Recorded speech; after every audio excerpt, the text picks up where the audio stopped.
right, now we're going to use Google Stitch to make a website. So the prompt I'm going to give is the following. Important, I'll leave it for you, okay?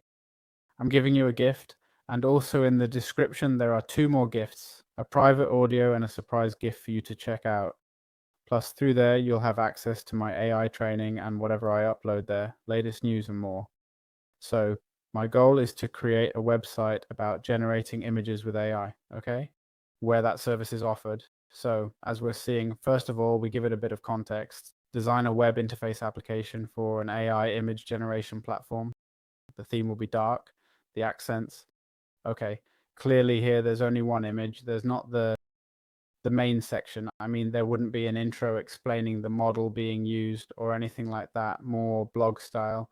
Let's see how it handles this. We're going to generate it with 3.0 Pro. We hit send. There it says mixing the paints. Let's see how long it takes.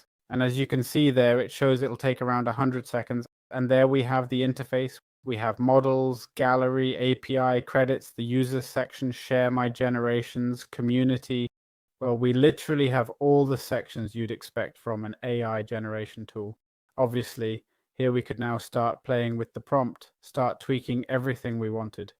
In this case, of course, I asked for a website like this where you can simply generate images, but we can do other things like a website like this one, which talks about Napoli pizza, okay? Just give a quick intro, talk a bit about it. I mean, we don't have to limit ourselves to what I've created either. We can build a traditional website, no problem. And from here, we could ask it to generate variations, regenerate it, make a heat map, or modify any part. For example, I'd like to edit some text.